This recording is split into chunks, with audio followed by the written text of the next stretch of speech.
Today we're going to be learning on how to remove the turbo and actually inspect it and do some measurements. So here we actually have turbo right here, this side of turbo.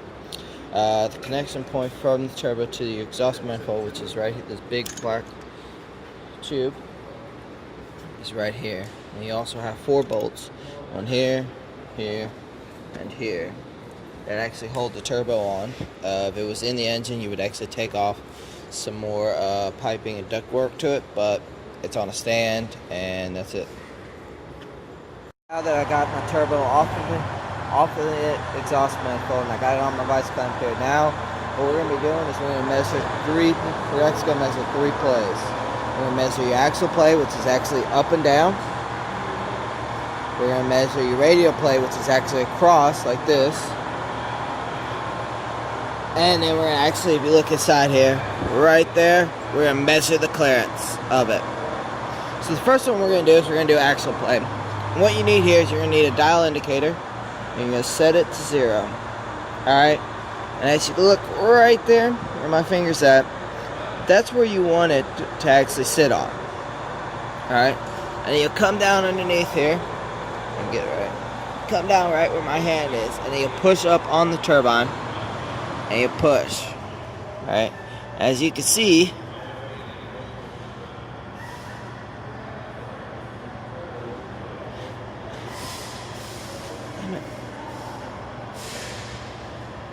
that when I push up on it, hold on.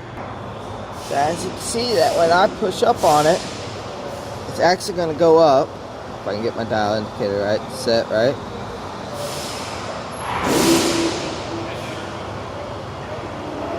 Should go up about 2 in. What we're going to do is we're actually going to measure the radial play of this thing. So I got my dial indicator set this way now. And now what I'm going to do is I'm going to reach down to the bottom like how I did my actual. And I'm just going to move it back and forth. And if you can see, oops.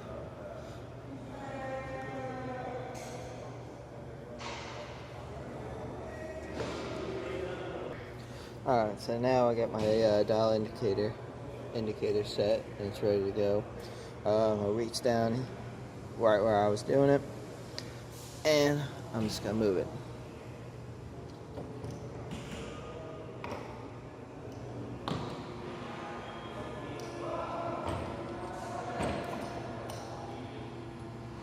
So as you can see, it's about 20 thousandths of an inch into play, which is pretty good. Alright, so now what I'm going to do is I'm going to measure my clearance level right here. So I got my filler gauge right here. Basically what you're going to do is you're just going to shove it in. You're just going to put it in right there. So 11's pretty, still can fit in there. I'll go up to 12. And you'll just keep constantly going up until 1 actually doesn't fit in there. So 12, as you can see, 12 still can go in there.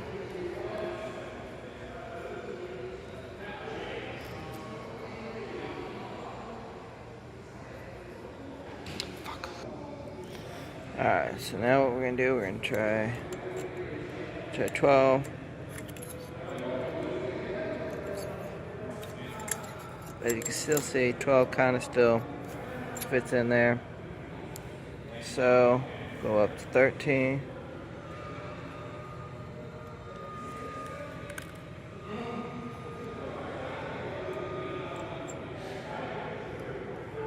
As you see, 13 kind of, you have to kind of force it in, but it still can go in. So we'll go up to 14. 14 can't go in, so I'm going to say that it is 13 is good, which means is that this thing has 13 thousandths of an inch of clearance between the fan and the rotor. Alright, so now that I got all my measurements done, now what we're going to do is we're going to install this back up on the exhaust manifold and be gone. Woo! So as you can see now, we actually got the turbo back on and installed. It's ready to go. All bolted down. It's good, solid. So thanks for watching. Bye bye.